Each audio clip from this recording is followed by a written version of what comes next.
Risk Society, Risk Society, masyarakat risiko, teori tentang masyarakat risiko, dikemukakan oleh Ulrich Beck. Oleh Ulrich Beck. Kita coba lihat biografinya dulu. Lahir di Jerman, lahir di Jerman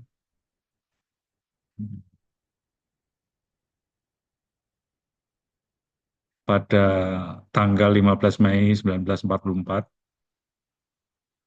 meninggal tahun 2015, 1 Januari, di Jerman juga. Profesinya Uribeh itu adalah seorang sosiolog, ya, profesor di University of Munich dan London School of Economics. Jadi satu satu satu kantor atau satu institusi dengan Anthony Giddens, ya, ini di London School of Economics. Kemudian fokus kajian dari Uribeh ini adalah terkait dengan modernisasi, globalisasi, risiko sosial, gitu, ya. Nah, salah satu karya dia yang terkenal yaitu Risk Society Toward a New Modernity, yang dipublikasikan pada tahun 1986.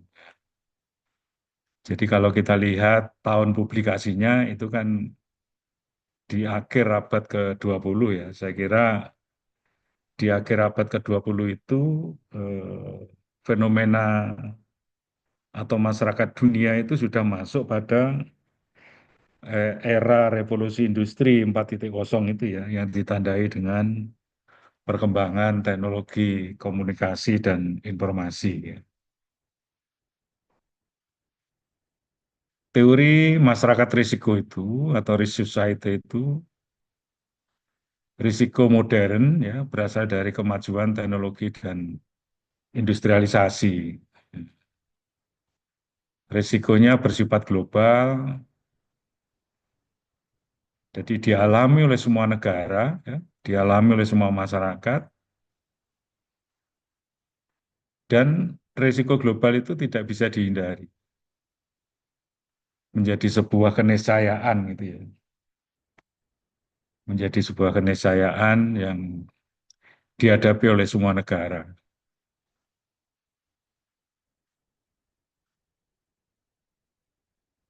Kemudian globalisasi dan individualisasi, sebagaimana Bapak Ibu ketahui, globalisasi itu menggambarkan bahwa dunia itu semakin terhubung, ya, satu dengan yang lain. Tanpa ada sekat-sekat budaya, sekat-sekat ekonomi, sekat-sekat politik, itu sudah tidak ada. Sekat-sekat itu sudah runtuh, sudah apa, terbuka. Dan dunia itu semakin terhubung, dunia bahkan digambarkan sebagai global village, ya, global village, ya. Desa yang mengglobal, ya. Kita bisa bayangkan desa yang mengglobal. Tetapi individu menghadapi ketidakpastian lebih besar dalam kehidupan sosial dan ekonomi. Di jadi era revolusi industri 4.0 itu me- salah satunya adalah risiko yang dihadapi adalah setiap orang menghadapi ketidakpastian. Bukan hanya setiap individu, tapi setiap masyarakat, setiap negara itu menghadapi situasi ketidakpastian dalam kehidupan sosial dan dalam kehidupan ekonomi. Pengaruh dan warisan dari Ulibeh itu, ini Ulibeh teori Ulrich ini berpengaruh dalam kebijakan.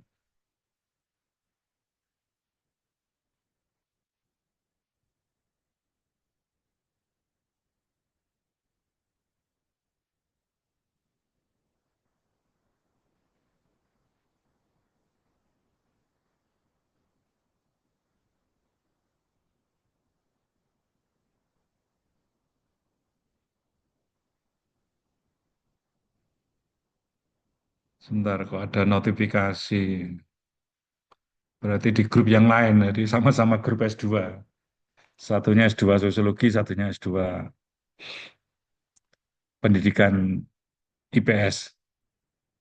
Saya kira memberitahu saya bahwa teman-teman sudah gabung di apa di Zoom itu ya. Ternyata grup yang sebelah ini. Dalam kebijakan lingkungan, ekonomi, dan sosial. Kajian-kajiannya juga menjadi dasar dalam studi tentang perubahan iklim, pandemi, krisis ekonomi.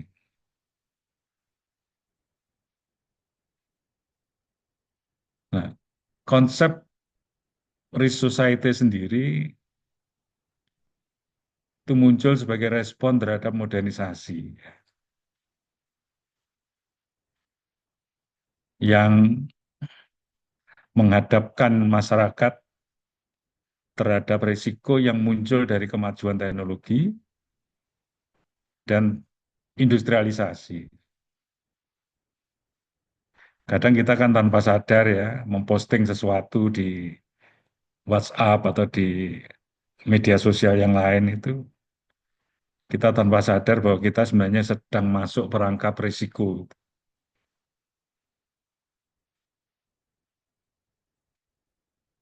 Risiko tidak hanya bersumber dari alam tapi juga bersumber dari aktivitas manusia. Jadi manusia yang menciptakan risiko itu. Risiko itu ulah tingkah manusia, olah tingkah manusia. Nah, risiko dalam masyarakat modern semakin kompleks akibat dari perkembangan teknologi, akibat dari perkembangan ekonomi, akibat dari globalisasi. Perkembangan teknologi yang demikian pesat, sadar atau tidak disadari, mengakibatkan munculnya risiko-risiko, baik yang bisa diprediksi maupun yang tidak bisa diprediksi. Jadi yang predictable maupun yang unpredictable gitu ya.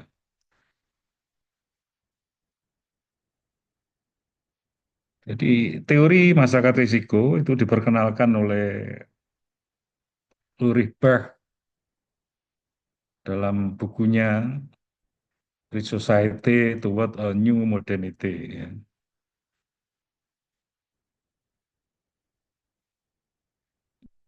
Di masyarakat modern tidak hanya menghadapi risiko alam seperti bencana alam ya, gempa bumi, banjir, tsunami, perubahan-perubahan iklim ya terkait dengan kekeringan ya, masa kemarau yang panjang atau mungkin masa musim penghujan yang panjang. Kemudian kalau di negara-negara Eropa seperti musim dingin, musim salju, dan seterusnya. Tapi juga risiko yang diciptakan oleh manusia sendiri akibat kemajuan industri dan teknologi. Apa ciri-ciri masyarakat risiko menurut Ulrich Bach?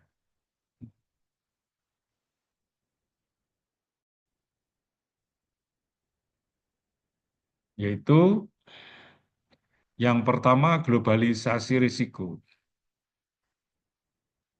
Di risiko pun ternyata mengglobal ya.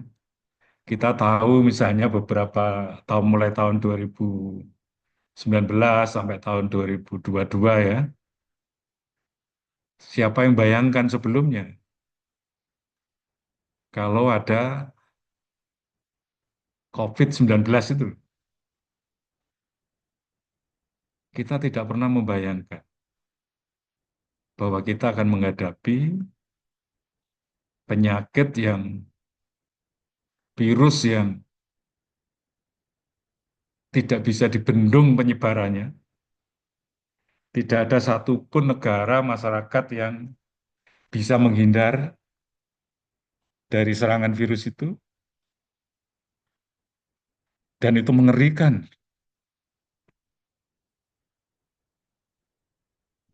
Tidak hanya terjadi di Wuhan,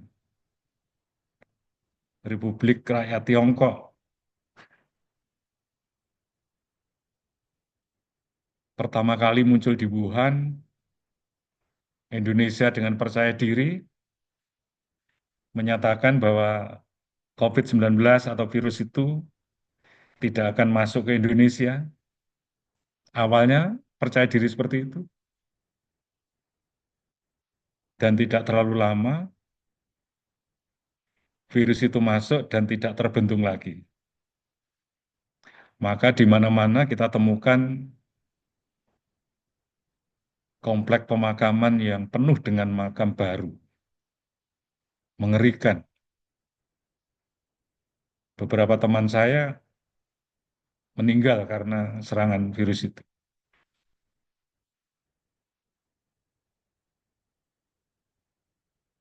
Risiko tidak terbatas pada satu wilayah atau negara.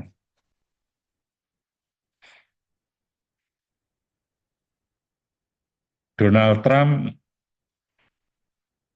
menetapkan kebijakan pengenaan tarif yang ditingkatkan nilainya, mengguncang ekonomi dunia, termasuk Indonesia.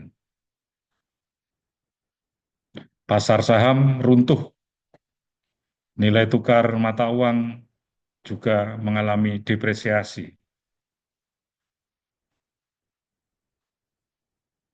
Indonesia terkena dampaknya akibat kebijakan itu. Kita tidak pernah membayangkan bahwa ada kebijakan Donald Trump seperti itu.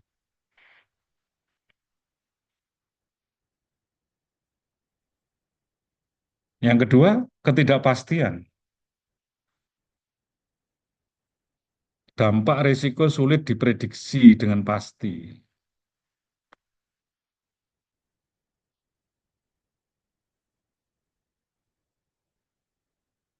Kebijakan seorang presiden namanya Donald Trump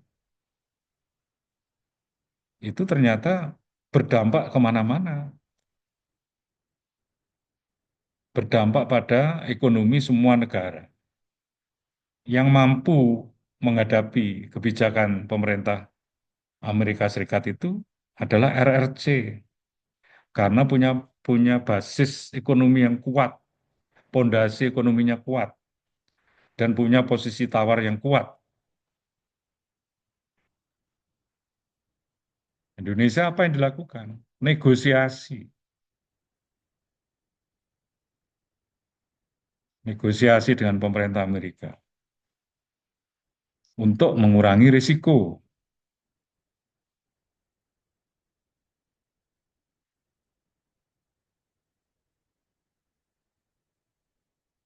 Kemudian yang ketiga, refleksivitas. Masyarakat terus melakukan evaluasi, terus mengkritisi dampak modernisasi.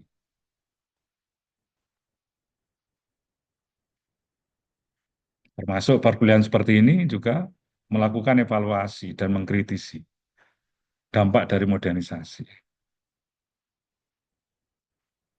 Modernisasi di sektor keuangan, modernisasi di sektor pertanian,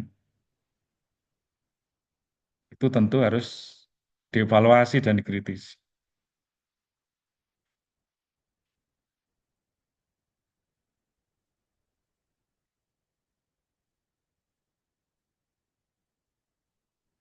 Jadi ada yang mengkaitkan kebijakan pemerintah Amerika Serikat itu menguntungkan sekelompok orang yang punya usaha besar ya, MNC, MNC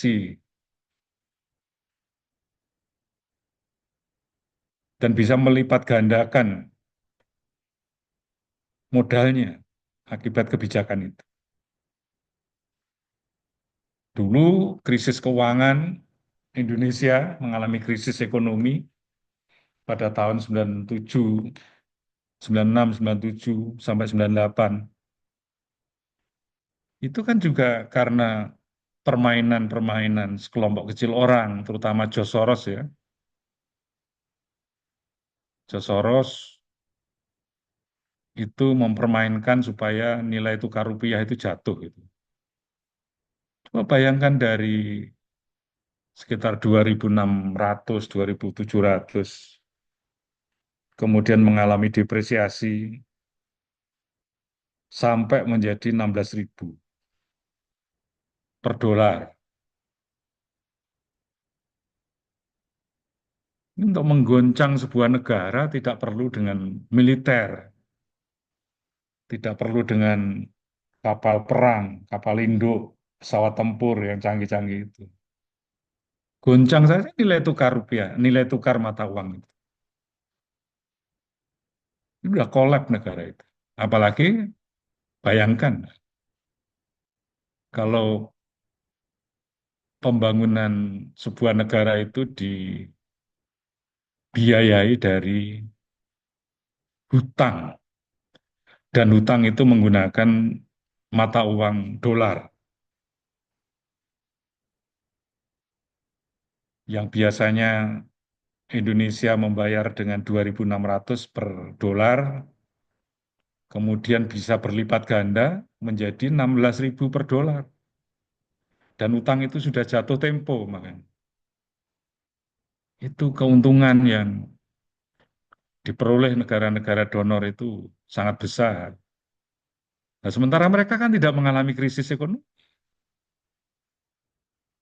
Nah, kita yang mengalami krisis ekonomi, kita harus menanggung beban berlipat-lipat untuk membayar hutang itu.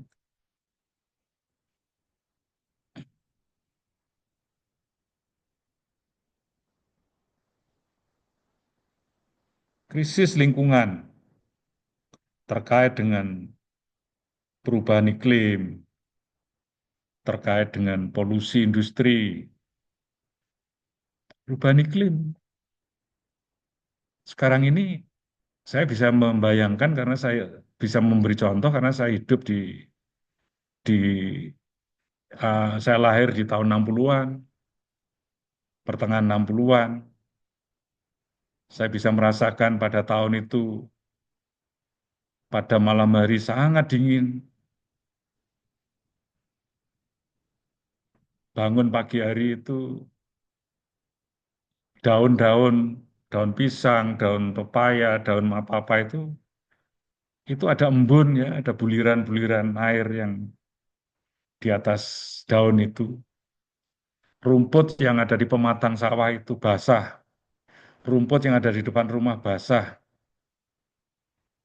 Embun. Dan udaranya dingin sekali.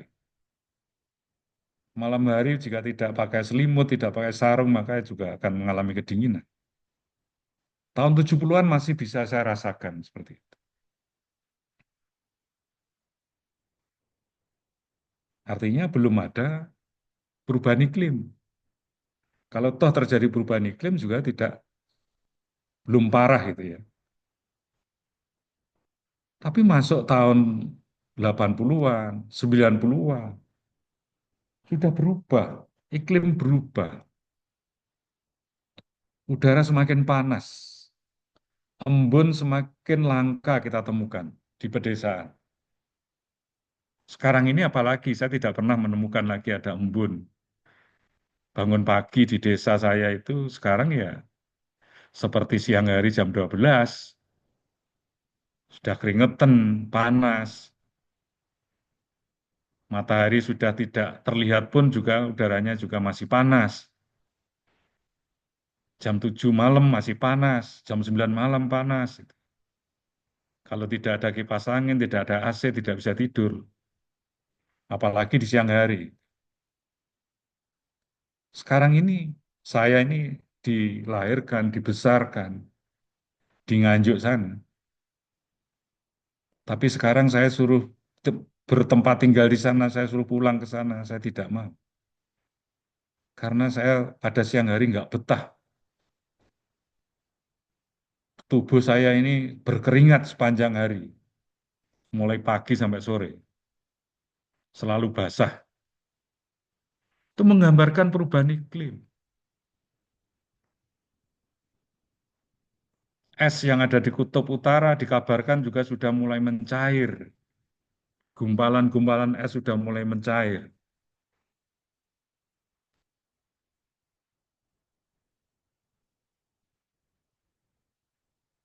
Permukaan air laut naik. Di mana-mana terjadi banjir rob. Akibat perubahan iklim. Tanda-tanda itu perubahan iklim. Polusi udara, polusi suara. Jakarta siang hari seperti berkabut. Melihat gedung-gedung bertingkat itu sudah buram pada siang hari. Bukan karena kabut, tapi karena asap kendaraan.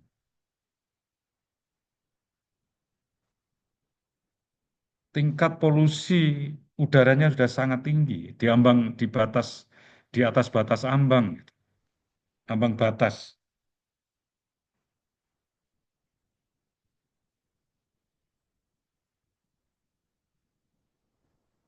Krisis ekonomi.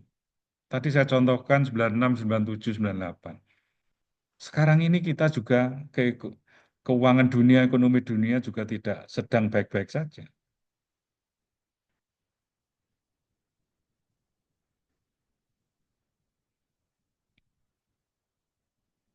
Indonesia untuk menciptakan pertumbuhan ekonomi yang dulu pernah kita capai 7%, 6%,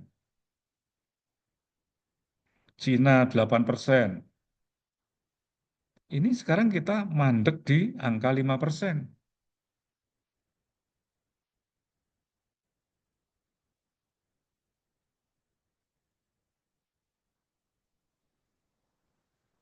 Krisis yang terjadi di sebuah tempat itu akan berpengaruh terhadap negara lain, berpengaruh terhadap ekonomi dunia. Misalnya perang teluk misalnya, atau peperangan yang kemudian menjadikan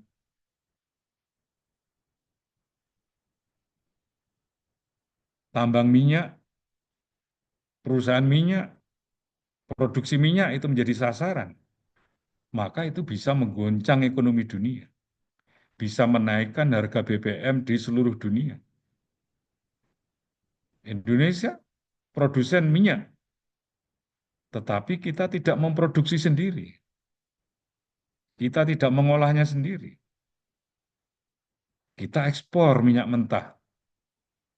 Kalau ada goncangan harga minyak dunia, ada kenaikan harga minyak dunia, kenaikan harga minyak mentah dunia, maka juga akan berpengaruh pada harga BBM di dalam negeri. Kita lihat sekarang, harga fluktuasi harga minyak atau harga BBM non subsidi berfluktuasi.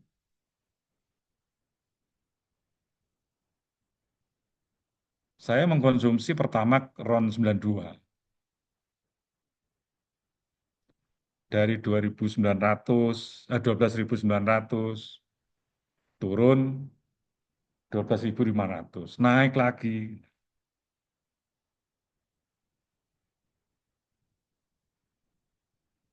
Itu kalau Amerika misalnya menyimpan minyaknya tidak diekspor, itu mempengaruhi harga minyak dunia.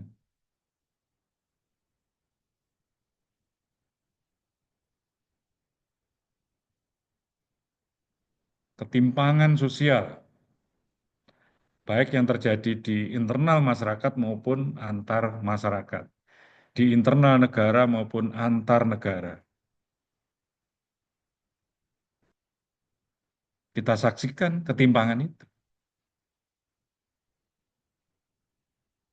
Negara-negara maju yang masyarakatnya semakin sejahtera, kita bisa melihat negara-negara Afrika yang miskin, melarat, ada kelaparan,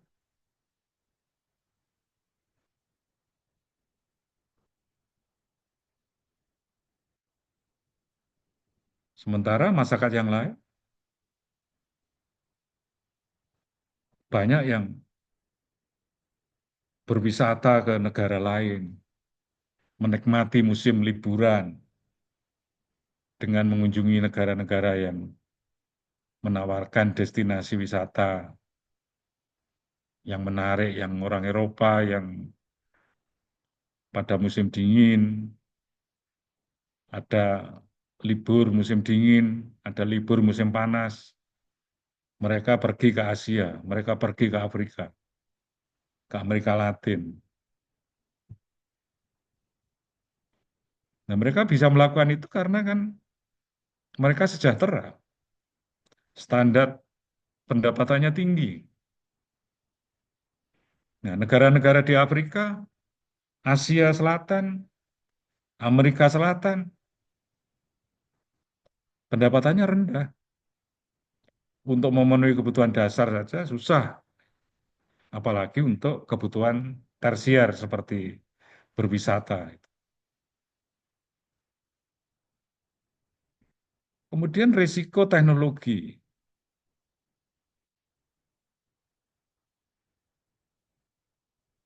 AI, Artificial Intelligence,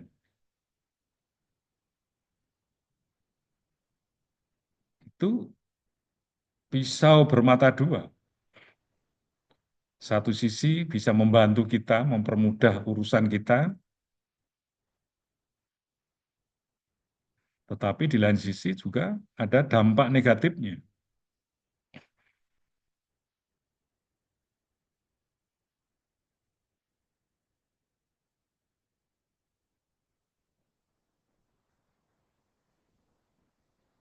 Coba kita di media sosial, ada guyonan antara almarhum Presiden Soeharto dengan Gus Dur. Ini fotonya Pak Harto dengan fotonya Gus Dur itu melalui AI bisa dibikin hidup ya seperti hidup, dan dua tokoh negara ini, dua tokoh bangsa ini bisa guyonan ala Gus Dur dan guyonan ala Pak Harto.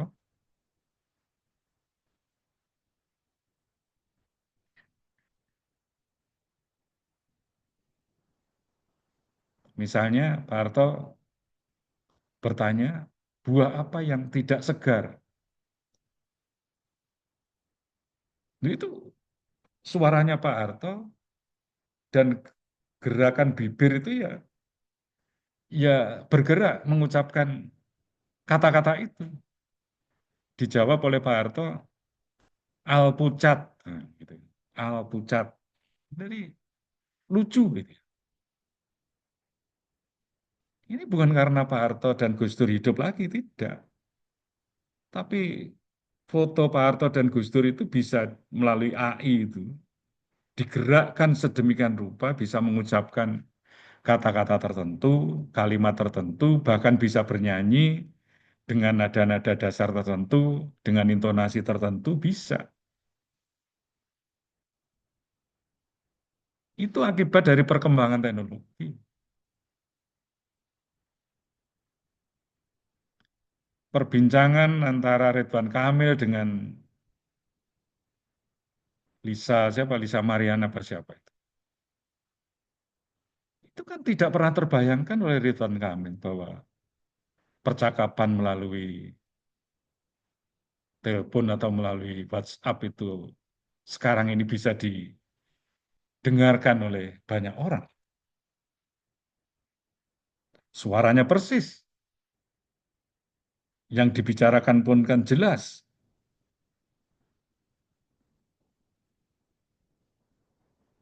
Belum lagi gambar-gambar,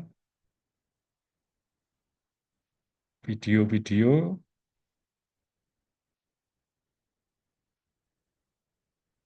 yang begitu terupload, begitu tersebar, sudah tidak bisa lagi di-delete, tidak bisa lagi diblokir, tidak bisa lagi ditarik kembali, akan beredar luas dan akan menjadi jejak digital bagi para pelakunya.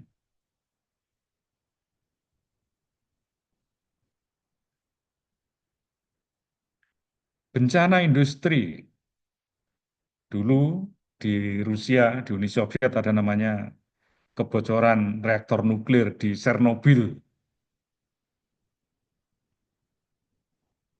Bayangkan, kalau reaktor nuklir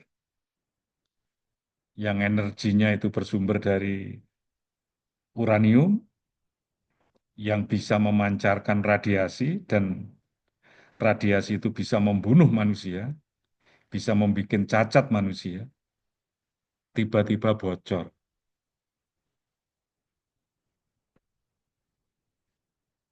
Dan ini kan juga menjadi alasan banyak negara mengapa tidak mengembangkan energi nuklir sebagai sumber energi.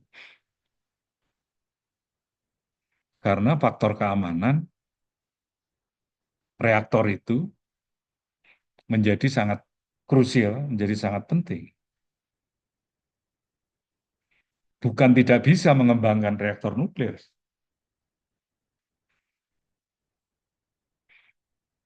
Uranium juga menjadi energi pembunuh manusia dalam skala besar. Jangankan era sekarang, era 40-an, ketika Amerika menjatuhkan bom di Hiroshima dan Nagasaki, itu meluluh lantakkan Hiroshima dan Nagasaki, termasuk penghuninya, dan menimbulkan trauma yang begitu dahsyat, trauma yang mendalam.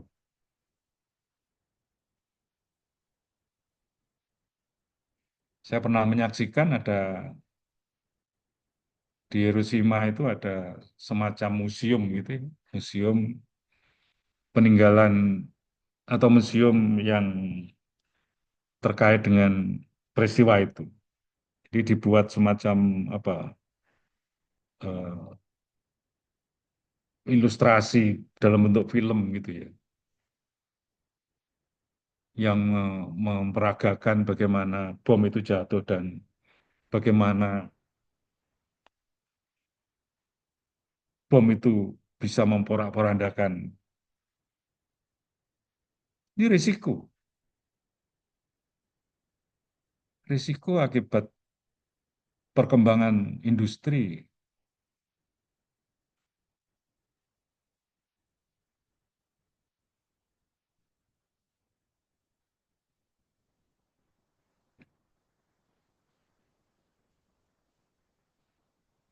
Ini konsep utama dalam Risk Society, ada tiga: modernisasi reflektif, individualisasi, dan globalisasi risiko.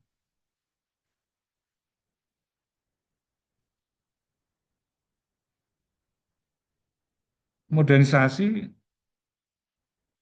tidak hanya membawa kemajuan, tapi juga membawa ancaman bagi lingkungan, bagi kesehatan, bagi stabilitas sosial.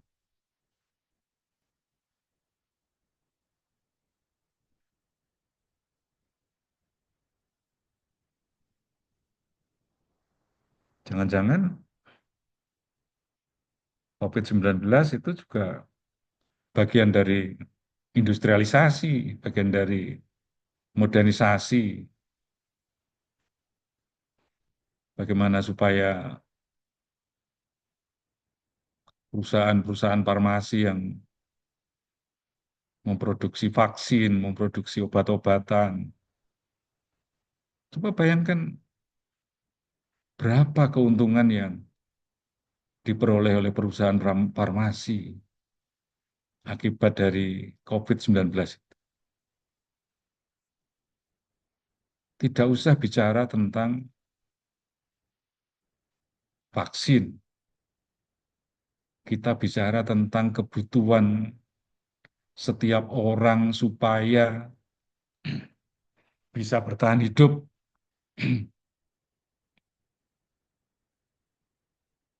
supaya tidak terpapar oleh virus itu. Kita diminta untuk minum produk-produk vitamin. Nah, sekarang perusahaan farmasi yang memproduk vitamin itu kan mengalami ledakan penjualan, ledakan produksi, ledakan penjualan, dan ledakan keuntungan pasti.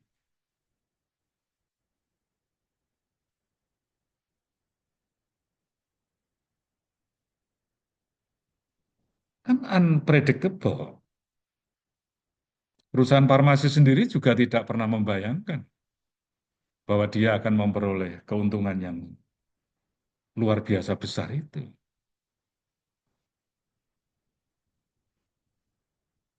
Kan Pak Wedan juga nggak pernah memprediksi bahwa hotelnya akan sepi. Harus puasa dalam sekian tahun. Akibat tidak ada pengunjungnya. Keluar rumah aja nggak boleh. Ada pembatasan. Pembatasan mobilitas orang. Nggak boleh kemana-mana. Orang pekerja kantor-kantor itu di lockdown. Harus work from home. Bekerja di rumah masing-masing. Di rumah tidak boleh keluar.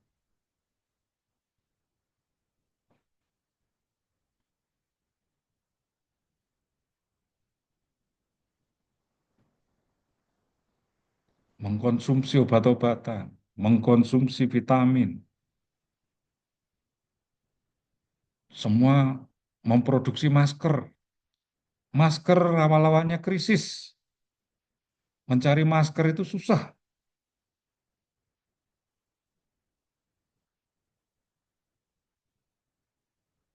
Kemudian masker menjadi produk yang massal. Semua memproduksi masker.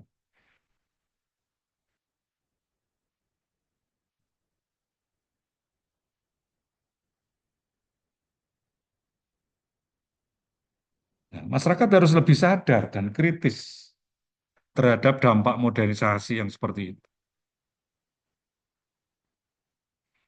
Sekarang ini ancaman terhadap stabilitas sosial, ancaman terhadap stabilitas antar negara, antar benua.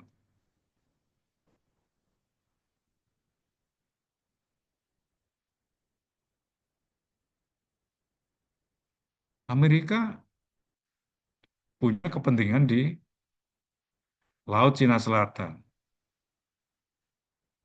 Cina punya kepentingan besar di Laut Cina Selatan. Indonesia juga, Filipina juga.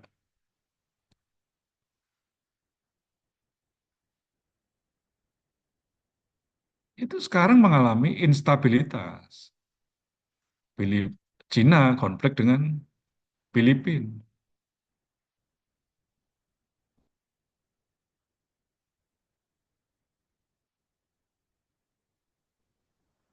Akibat perkembangan teknologi, Korea Utara itu menjadi salah satu kekuatan militer dunia karena dia mengembangkan senjata nuklir. Amerika takut. Sekarang Bapak Ibu carilah apakah Amerika mempersoalkan pelanggaran hak asasi manusia di Korea Utara itu. Kim Jong Un Kim Jong Il yang diteruskan Kim Jong Un itu seorang pemimpin yang otoriter,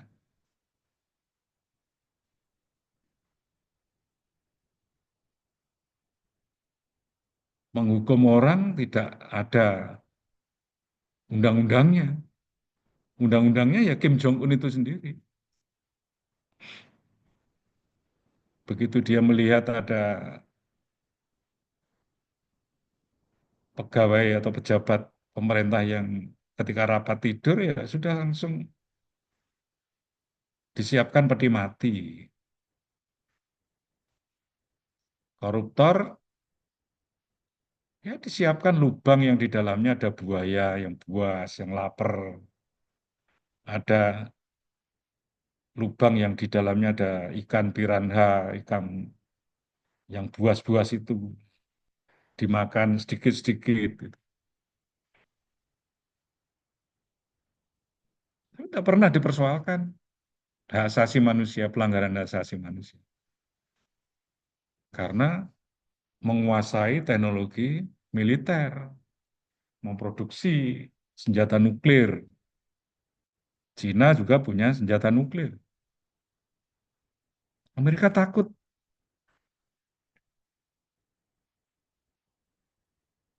tapi dengan Indonesia nggak takut karena Amerika tahu Indonesia nggak punya senjata nuklir. Bahkan senjata-senjata Indonesia itu produksi Amerika, kan. Pesawat tempurnya Amerika, termasuk rudal-rudalnya produksi Amerika. Udah tahu semua.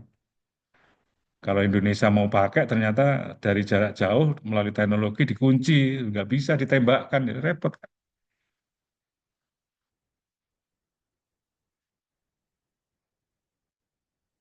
Ini mengancam stabilitas kawasan, gitu.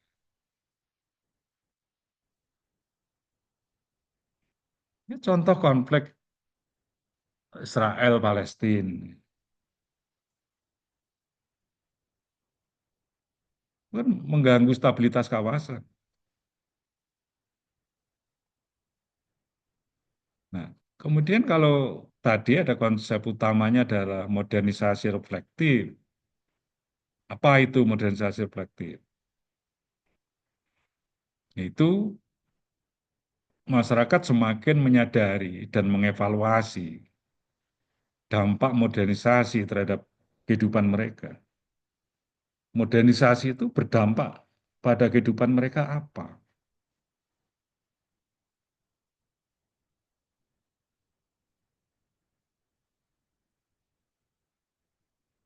Nggak usah contoh yang nggak usah contoh yang jauh-jauh dan yang canggih-canggih. Kita bicara misalnya modernisasi di sektor pertanian dengan penerapan ilmu pengetahuan dan teknologi. Itu bagi perempuan punya dampak yang besar karena perempuan mengalami marginalisasi, terpinggirkan.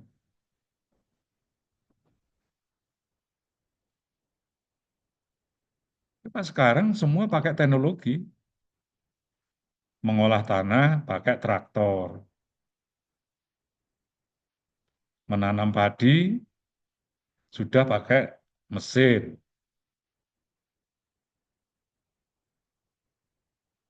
membasmi hama pakai drone. Sekarang tinggal dikendalikan pakai remote aja udah berhektar-hektar sawah itu bisa disemprot pakai drone itu. Ketika panen, dulu pakai ani-ani, pakai alat kecil yang terbuat dari kayu, terus diberi pisau gitu. Terus kemudian bisa dipakai untuk memotong buliran-buliran padi itu.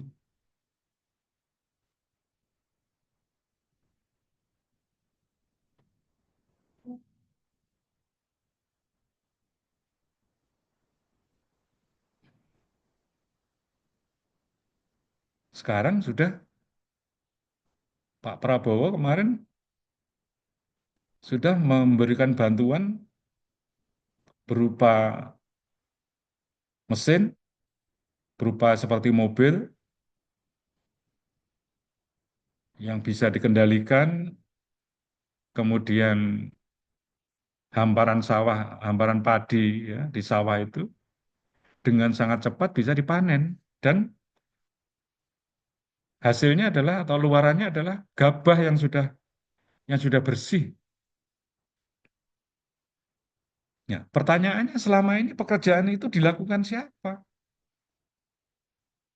Secara manual sebelum ada mesin. Banyak dilakukan oleh perempuan. Nah, ketika perempuan digantikan oleh mesin, kan perempuan terpinggirkan, mengalami marginalisasi. Itu resiko yang harus disadari dan harus dievaluasi.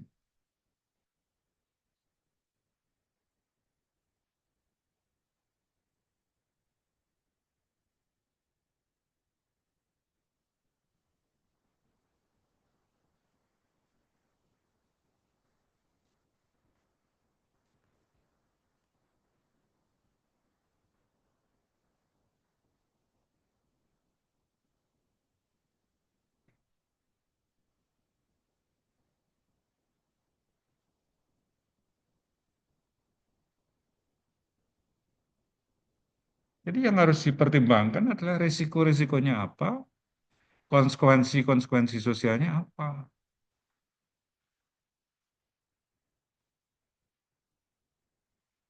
Belum modernisasi di sektor industri. Apakah tepat misalnya Indonesia menggunakan teknologi dalam produksi di sektor industri? Di lain sisi kita punya stok tenaga kerja yang banyak, pengangguran yang banyak, mekanisasi di sektor industri, penggunaan teknologi, penggunaan mesin di sektor industri, itu akan berdampak pada tenaga kerja, pengangguran. Tepatnya kalau di Indonesia kan industrialisasi itu padat karya gitu ya, melibatkan tenaga manusia, bukan mesin.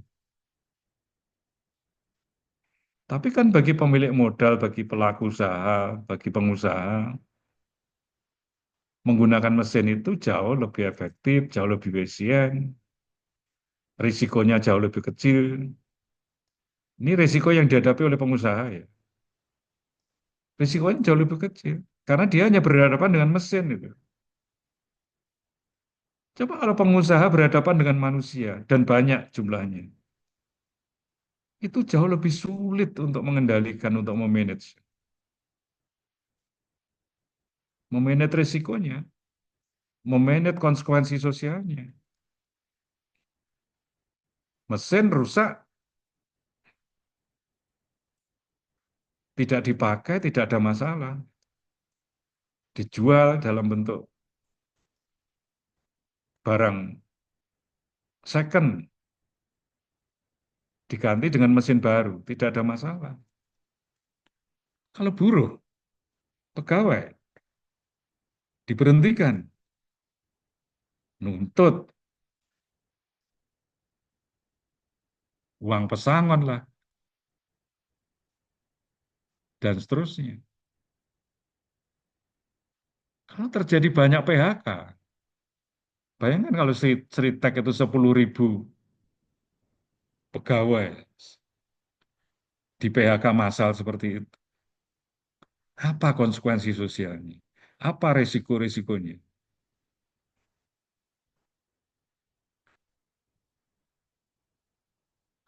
Bagi pengusaha tidak ada masalah. Perusahaannya tutup, kan dia masih punya aset. Perusahaan itu masih asetnya. Modalnya bisa dialihkan, bisa ditanamkan dalam bentuk obligasi yang bunganya lebih besar dibandingkan dia menanamkan investasinya modalnya itu dalam bentuk perusahaan itu. Coba sekarang kita membeli obligasi. yang dikeluarkan oleh pemerintah. Kita punya uang 100 juta, itu bunganya 6,5% setahun. 65%.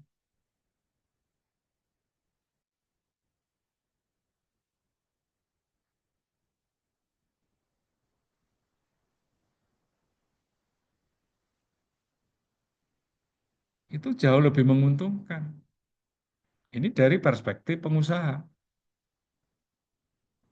Kalau tidak melihat dari sisi kemanusiaan gitu ya.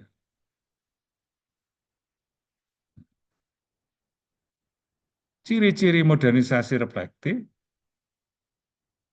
masyarakat itu punya kesadaran risiko.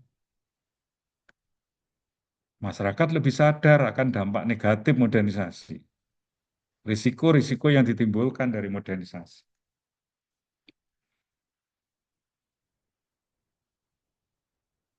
Yang kedua, kritik terhadap ilmu dan teknologi.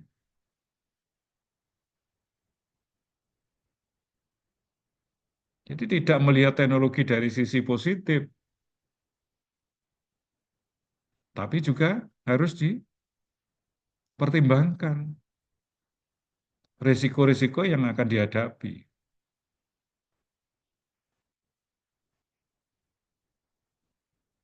Misalnya mau mengembangkan energi nuklir, energi yang bersumber dari nuklir misalnya. Nah, aspek positifnya ya bisa menyediakan energi dalam jumlah yang besar, mungkin dengan biaya yang murah, harga yang murah kan gitu. Dan bahan bakunya berupa uranium itu tersedia cukup banyak misalnya, yang bisa menghasilkan energi listrik dalam jumlah besar.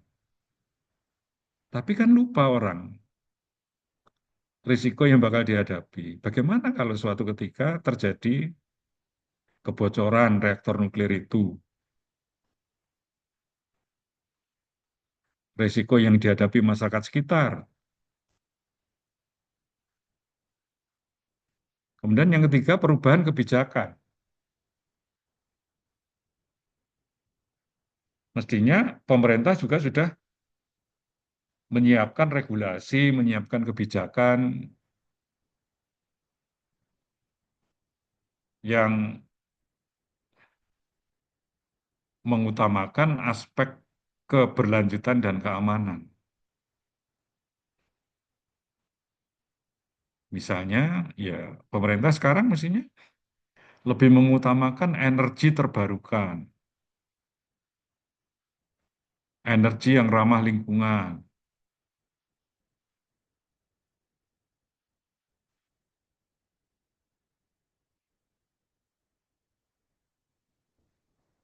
mengurangi energi yang berbahan fosil, misalnya. Nah, sekarang mengurangi energi berbahan fosil memang kenyataannya sudah hampir habis itu. Dan belum ada upaya konkret pemerintah untuk mengganti energi fosil menjadi energi terbarukan. Belum ada yang konkret. Apa gitu loh.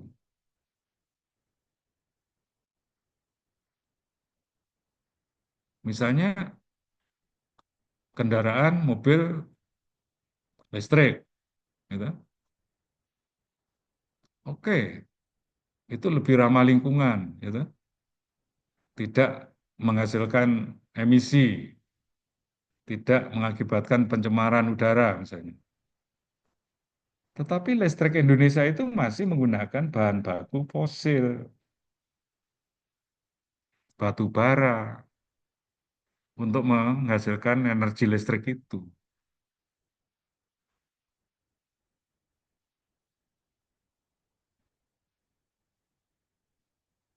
Jadi ya percuma gitu loh.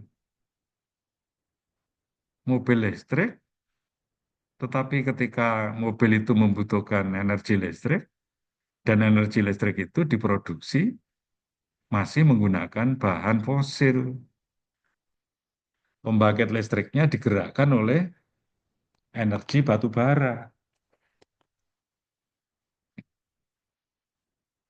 Kan sama juga bohong, kan?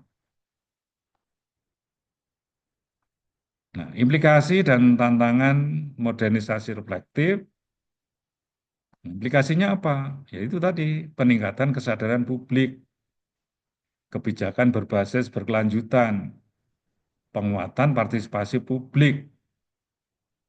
Nah, masalah yang dihadapi apa? Ketimpangan akses informasi.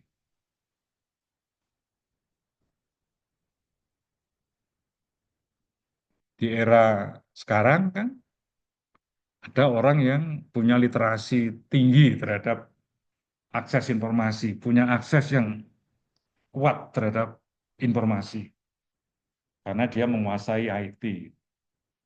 Tapi ada sebagian besar yang tidak,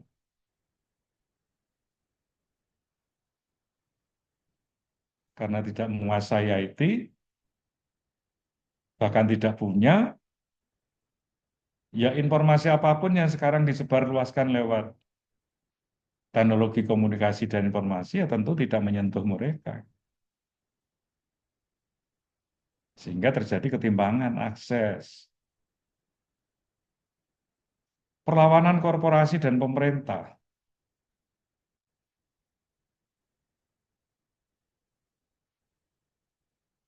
Kepentingan ekonomi sering bertentangan dengan prinsip keberlanjutan, itu jelas. Ya. Kalau pemerintah pengennya ya sebagai sumber pendapatan nasional, ya lebih mudah kalau misalnya mengeksplorasi sumber daya alam gitu. Itu paling mudah. Zaman Pak Harto dulu ada namanya oil boom itu. Indonesia kaya raya karena produksi minyak kita melimpah waktu itu. Tambang-tambang minyak masih banyak kita temukan. Ini paling mudah untuk mencari pendapatan nasional dengan mengeksplorasi sebanyak-banyaknya sumber daya alam. Nggak usah mikir gitu loh. Tidak perlu mikir. Tapi kan itu semua bertentangan dengan prinsip keberlanjutan. Nenek, bukan nenek. Generasi-generasi kita ke depan itu mendapatkan bagian apa dari sumber daya alam kita?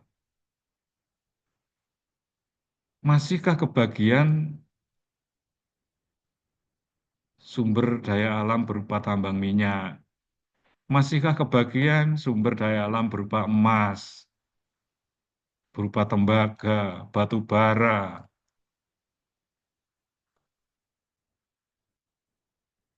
tambang emas di Papua sana, dieksplorasi habis-habisan.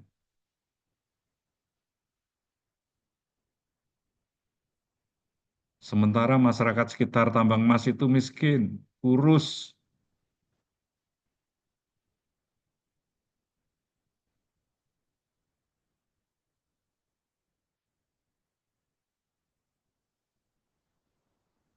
Nah, kalau emasnya habis gimana coba?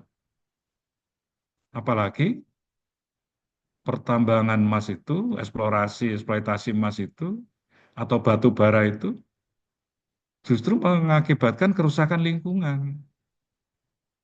Sekarang ini banyak kawah-kawah ya, danau-danau yang bermunculan dampak dari eksplorasi, eksploitasi batu bara. Jadi membentuk semacam danau, membentuk semacam kawah gitu kalau di pegunungan. Dan tidak diuruk, tidak ditutup lagi. Jadi menganga begitu. Nah itu kalau menampung air hujan, kemudian tidak dipikirkan tanggulnya itu kuat apa tidak, kan bisa menciptakan bencana banjir,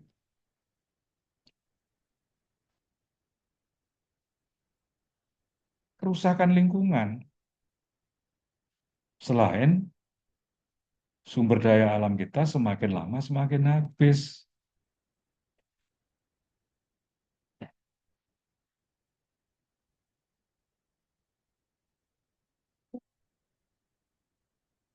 semakin habis.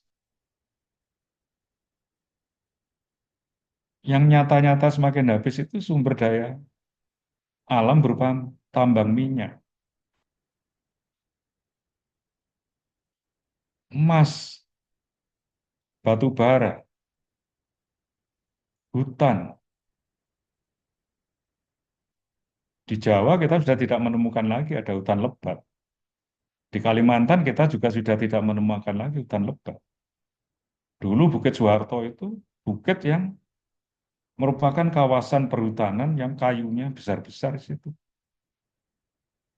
Tapi dengan mesin senso dan mesin itu dioperasionalkan oleh korporasi, nggak lama lah habis. Sekarang menjadi semak-semak.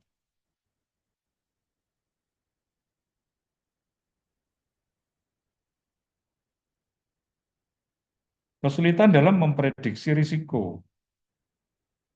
Risiko di era modern ini sering bersifat kompleks dan tidak langsung terlihat. Tadi saya sudah menjelaskan.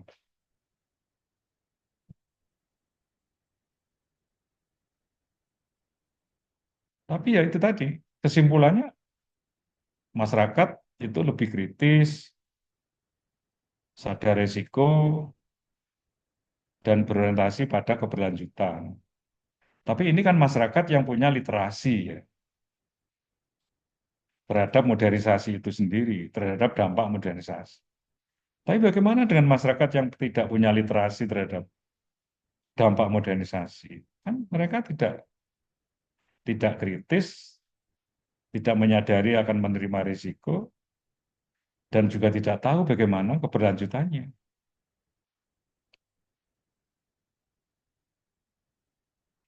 Nah, yang kedua, individualisasi.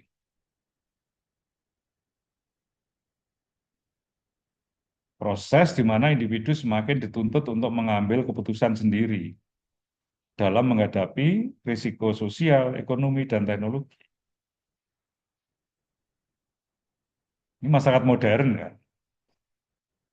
Masyarakat modern itu kan cenderung individualis. Karena itu risiko pun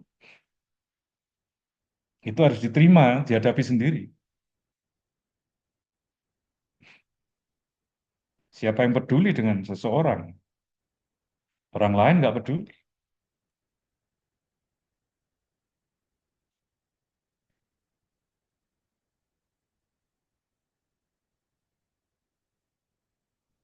Berbeda dengan masyarakat tradisional yang bergantung pada norma kolektif.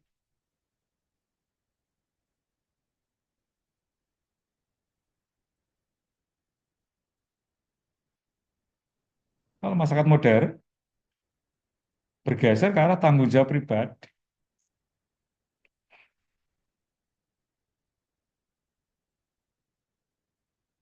Coba kalau ada demonstrasi, kalau individu itu ada pada kerumunan demonstrasi, itu kan nggak pernah ada rasa takut. Menjadi individu yang pemberani, tidak takut siapapun, tidak takut pada polisi, tidak takut pada tentara, tidak takut pada pemerintah. Tapi ketika dia di rumah, kembali ke rumah masing-masing, maka ada pergeseran dari tanggung jawab kolektif ke tanggung jawab individual, ke tanggung jawab individual.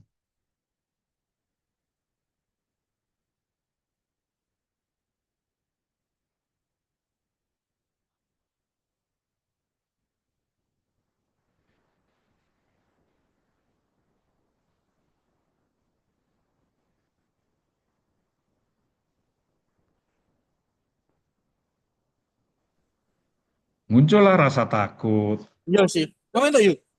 Selamat ya. Oleh, oleh, oleh, oleh, oleh, oleh. Kirap ora nih, jangan-jangan kirap. nanti didatangi polisi, jangan-jangan nanti ditangkap. Nah ini sekarang terjadi kan sekarang. Ayo Bapak Ibu kalau ngamati ya, ada dua kelompok, satu mempersoalkan ijazah asli Pak Jokowi, gitu. Satunya pendukung Pak Jokowi. Ini diidentifikasi ada 4 orang kan, yang getol betul mempersoalkan ijazah Pak Jokowi itu palsu. Ada 4 orang, Roy Suryo, terus satunya lagi si Hanifa, terus ada yang perempuan itu, ada yang menggunakan atribut Islam itu, terus ada lagi satu kakek-kakek. Tapi saya amati kakek-kakek ini dalam perjalanan akhir-akhir ini begitu Pak Jokowi mengancam akan membawa ke ranah hukum, itu sudah mulai melunak, gitu ya. Ternyata Pak Jokowi seorang pemberani. Buktinya apa? Pemberani membawa masalah ini ke ranah hukum. Dengan membawa masalah ini ke ranah hukum, maka nanti di pengadilan akan bisa ditunjukkan ijazahnya asli. Sudah mulai gemeter gitu ya. Yang R, yang yang RS juga sudah mulai gemeter, sudah mulai pucat wajahnya. Nah, itu kan risiko-risiko pribadi, ya, akibat dari perbuatannya. Dan teknologi, gitu, itu kan menyimpan jejak digitalnya itu. Dia ngomong apa, di mana, apa yang dia lakukan, di UGM kah misalnya, di rumah dinas atau di rumah pribadi Pak Jokowi kah, gitu. Semuanya kan terekam, ada jejak digitalnya. Dan nanti akan disampaikan di pengadilan ini loh buktinya A, B, C, D gitu. Itu risiko pribadi, tanggung jawab pribadi. Apakah kelompoknya akan membela? Tidak. Apakah nanti kalau dia ditangkap, diadili di pengadilan, dimasukkan penjara, kelompoknya kemudian memasang badan? Tidak. Itu risikomu sendiri, tanggung jawabmu sendiri, tanggung sendiri.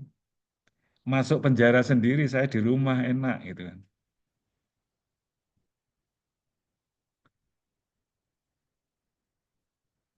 Lah, mereka itu kan orang-orang cerdas ya. Kok tidak paham tentang masyarakat risiko ini ya? Jangan-jangan dia tidak pernah belajar ini, gitu. Orang-orang cerdas. Individualisasi dalam risiko, ciri-cirinya apa? Satu, tadi tanggung jawab pribadi, saya nggak perlu menjelaskan ini. Apa yang dia lakukan ya tanggung sendiri, tanggung jawabmu gitu.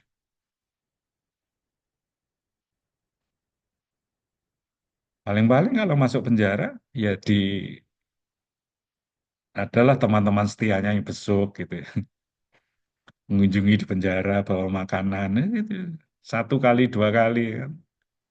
Habis itu lupa, udah. Sampai ketemu lagi nanti kalau keluar penjara gitu.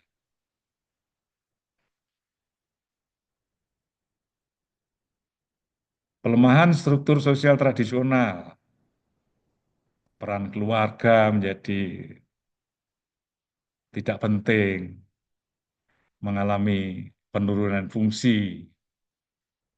Ayo sekarang, anak-anak usia balita itu, sekarang ini sudah pegang HP, kemudian di situ di HP itu dia sudah bisa download berbagai macam permainan, game, dia juga sudah bisa membuka YouTube, nanti kalau diminta berhenti nangis, orang tuanya tidak tega, ya sudah, asalkan diem.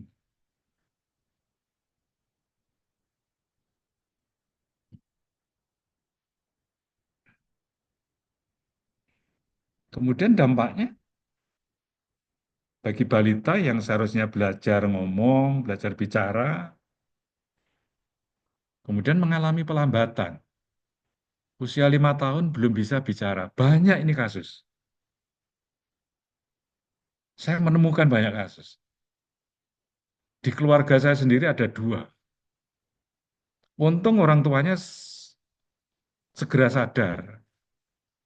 Kemudian membawa anak ini ke terapi, di terapi. Tapi yang satunya masih belum. Ya akibat tadi itu. Akibat asik dengan gadget, akibat asik bermain game, akibat asik melihat YouTube, akhirnya orang tua juga lupa bahwa dia harus melakukan sosialisasi, membelajarkan bagaimana anak berbicara, berlatih berbicara.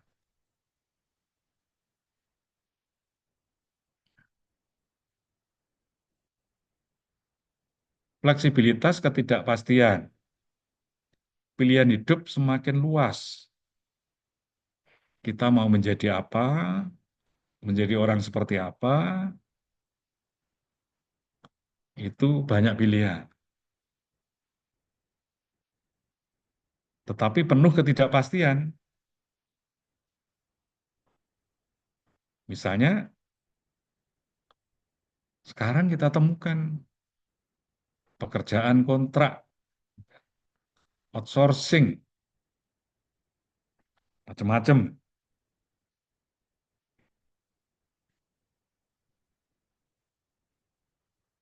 Nah, kalau outsourcing kan tanpa perlindungan sosial. Jaminan dari tua loh nggak ada. Jaminan kesehatan oke lah BPJS ketika dia masih terikat kontrak. Tapi jaminan dari tua siapa? Oh dia tidak punya masa kerja, masa depannya tidak pasti, tidak jelas.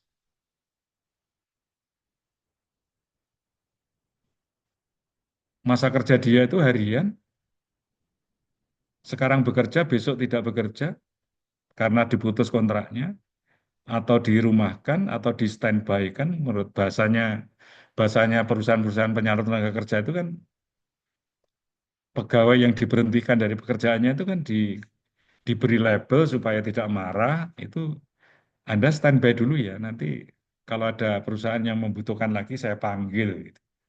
Anda standby di rumah, bayangkan. Padahal apa artinya? PHK. Nggak ada yang menjamin. Pemerintah tidak menjamin. Apa mereka dapat uang pensiun? Tidak. Dari mana? Upahnya aja pas-pasan.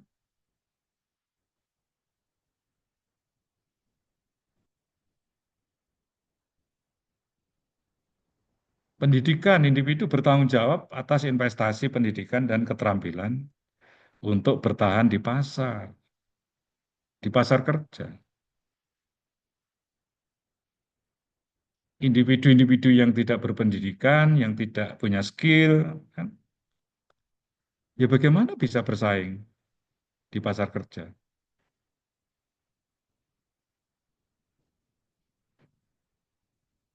Itu risiko setiap individu. Tidak bisa dibebankan pada kelompok. Misalnya tidak bisa individu berargumentasi, saya tidak berpendidikan, saya tidak punya skill itu gara-gara masyarakat, gitu. Gara-gara keluarga saya, kan nggak bisa. Anda kenyataannya tidak berpendidikan dan tidak punya skill. Karena itu tidak bisa masuk di lapangan pekerjaan ini, kan begitu. Kesehatan, risiko kesehatan semakin menjadi tanggung jawab individu, termasuk biaya pengobatan dan gaya hidup sehat. Ya risiko, Anda mau sehat atau tidak mau sehat bukan kelompok, tapi individu. Anda perokok atau tidak perokok, ya individu. Nah, risiko ngerokok apa, ya individu. Risiko gaya hidup tidak sehat, ya individu, bukan kelompok. Siapa yang sakit? Kan ya yang bersangkutan. Siapa yang menanggung biaya kesehatan? Masa orang lain kan ya dirinya sendiri. Itu ada contohnya. Implikasi dan tantangan individualisasi dalam risk society. Tentu ada implikasi positif, bebasan, otonomi, inovasi, mobilitas sosial. Sekarang orang mau bekerja apa saja, mau jadi kaya atau miskin, itu sudah pilihannya banyak.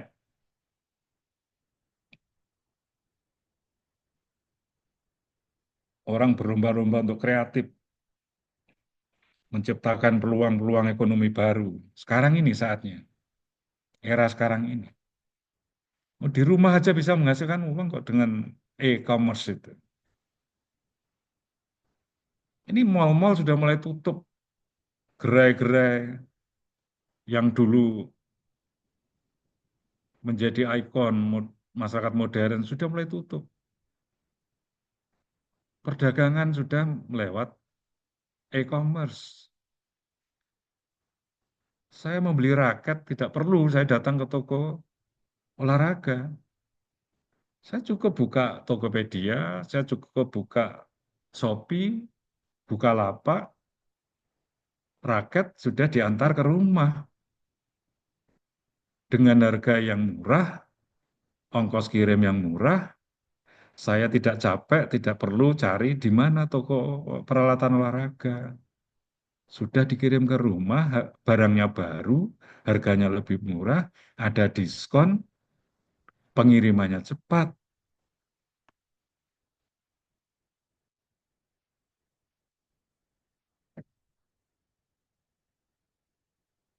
Meningkatkan kesadaran risiko, individu lebih peduli dalam mengelola risiko pribadi ini yang punya literasi ya. Yang tidak punya literasi ya nggak tahu bahwa dirinya sedang menghadapi ancaman risiko-risiko tadi itu. Nah, tantangannya apa? Masalahnya apa?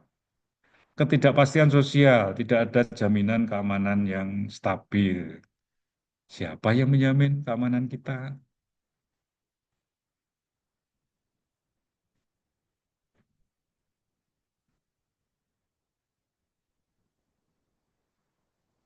Ya, akhirnya sekarang banyak juga penggunaan CCTV ya, di rumah-rumah itu untuk menggantikan peran polisi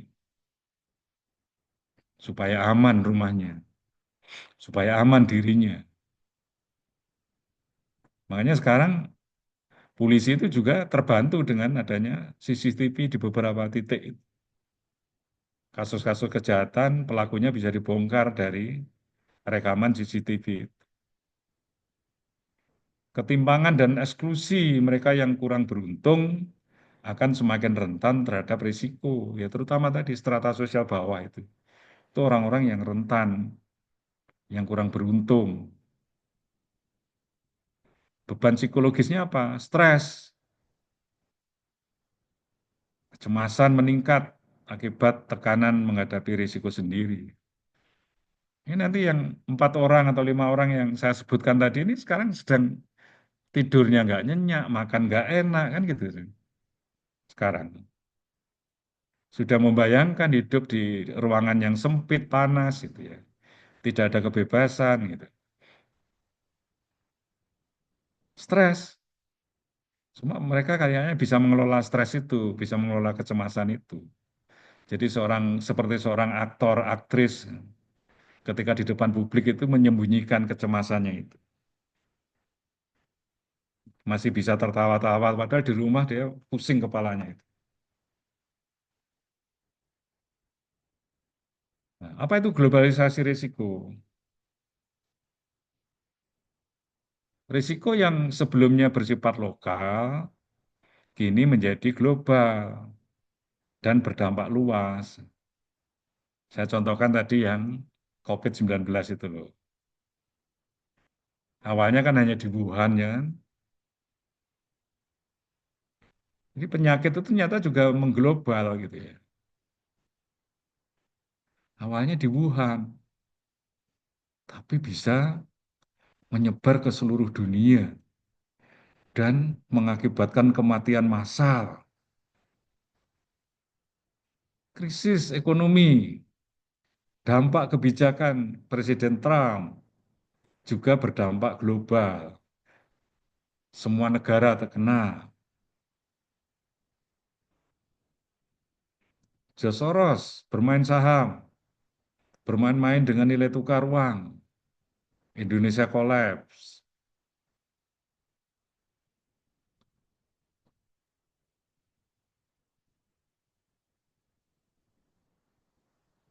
Jadi yang mengglobal itu bukan hanya produknya, misalnya makanan, makanan cepat saji, McDonald misalnya, CFC, KFC, Pizza Hut, itu kan produk-produk global ya, produk-produk makanan global yang menyebar ke seluruh dunia. Gerai-gerai kopi, Starbucks, ya. Itu kan hampir di seluruh dunia ada Starbucks. Tapi yang mengglobal juga penyakit, virus mengglobal, penyakit-penyakit yang berasal dari Afrika juga sampai ke negara lain. Bahkan nama virus itu akhirnya juga ada nama negara, misalnya virus Singapura, bayangkan. Virus Singapura ada di Indonesia. Penyakit antraks di Afrika juga ada di Indonesia.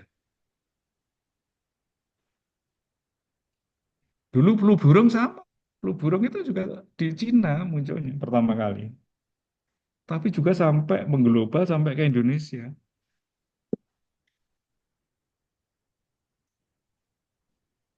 Jadi risiko yang dialami satu negara dapat mempengaruhi negara lain secara ekonomi, sosial, dan lingkungan. Nah, orang Sumatera membakar hutan, membakar rumput, semak-semak, itu yang kena dampaknya orang Singapura, orang Malaysia, gitu. Sesak napas itu mereka. Akibat olah pola tingkah satu dua orang, olah pola tingkah satu dua korporasi, perusahaan, daripada susah-susah mempekerjakan manusia untuk motongi kayu, motongi rumput, bakar aja, bakar, asapnya kemana-mana. Akhirnya pakai masker semua itu, orang Malaysia, orang Singapura.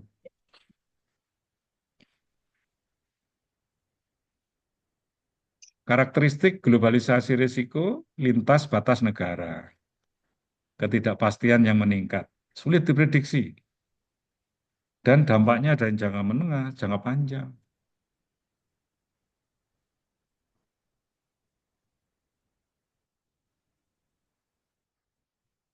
Nggak, dampak dari COVID sampai sekarang belum pulih kan? Coba seperti Bali yang dulu mengandalkan pariwisata, ya. Mengandalkan pariwisata itu sampai sekarang ya masih,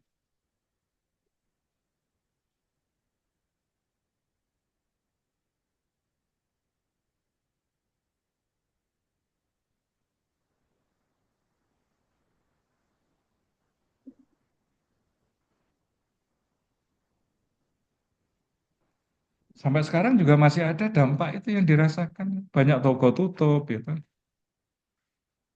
Ada yang gulung tikar sampai sekarang kan ekonominya juga belum bangkit kan.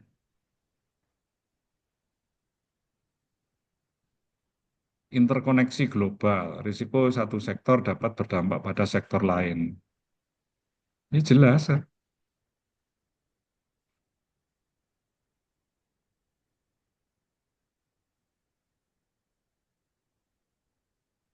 Contoh ya, perubahan iklim, krisis keuangan global, pandemi, keamanan cyber, bocoran data, hati-hati kita kalau jangan sampai kita ini memberikan KTP, apakah itu cetak ataukah itu bentuk file pada orang lain. Sekarang modus operandi kejahatan sudah semakin canggih. Bila kita tidak hati-hati, kita terjebak di situ. Ada undangan pernikahan kah?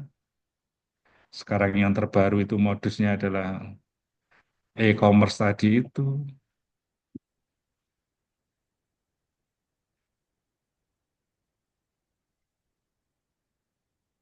macam-macam.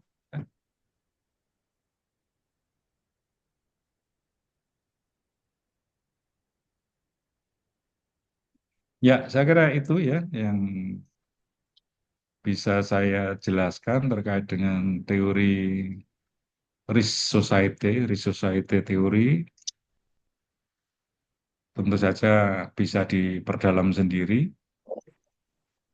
Ini menjadi bahan diskusi yang menarik ya, bahan diskusi yang menarik. Dan ini saya kira juga sesuatu yang baru yang saya sampaikan ya.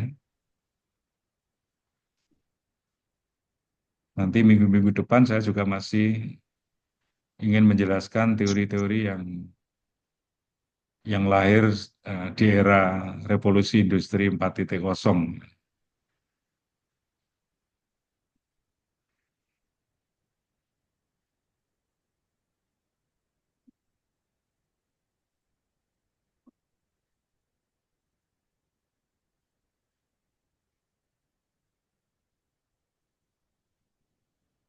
Jadi saya kira itu dari saya, karena sudah jam 5, saya akhiri. Nanti kita bertemu lagi minggu depan, ya. Mudah-mudahan bisa terselenggara seperti ini. Tapi seingat saya belum memberikan tugas ya pada mata kuliah ini ya. Saya belum menyampaikan tugas akhir mata kuliah itu. Karena mata kuliah ini mata kuliah teori, maka saya ingin mahasiswa punya kemampuan menggunakan teori untuk menjelaskan berbagai permasalahan sosial yang terjadi di masyarakat. Silahkan mau semua riset di lapangan, silahkan mau memanfaatkan data, statistik, atau data yang ada di media massa, dan seterusnya. Tapi yang terpenting bahwa permasalahan itu harus dianalisis secara teoritik ya, dengan menggunakan teori-teori yang yang sedang dan yang akan kita pelajari. Bentuk tugasnya adalah secara saya menawarkan dua ya. Kalau individual itu adalah artikel yang disubmit di jurnal nasional terakreditasi Sinta. Karena ini mahasiswa S2, maka saya minta minimum Sinta 3 ya. Minimum Sinta 3, kalau itu individual, kalau itu kelompok, maka saya minta kalau Anda mau ya secara berkelompok, dalam satu kelompok mungkin 3 atau 4 orang yang artikelnya disubmit di jurnal internasional bereputasi. Mulai dari Q4, Q3, Q2, bahkan kalau bisa Q1 gitu. Hmm. Monggo ini pilihan saja.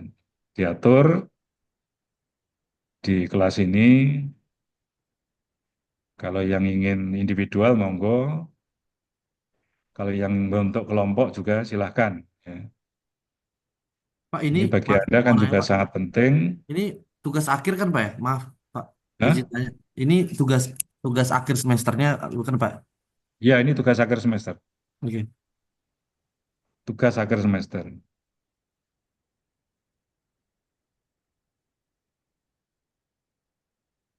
Jadi itu sudah mulai dicicil gitu ya, dicoba, dilakukan. Boleh berkelompok, boleh individual. Kalau yang berkelompok tadi ya, submit di jurnal internasional bereputasi. Kalau yang individual ya, submit di jurnal nasional terindeks atau terakreditasi Sinta. Dan jangan lupa sebagai pertanggungjawaban nama saya ada di situ. sebagai penulis kedua, keempat, ketiga, keempat, dan seterusnya.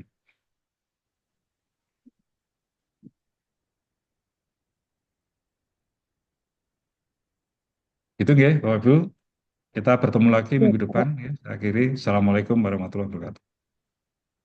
Waalaikumsalam warahmatullahi wabarakatuh. Terima kasih Waalaikumsalam Pak warahmatullahi Sugeng. wabarakatuh. Terima kasih Pak Sugeng.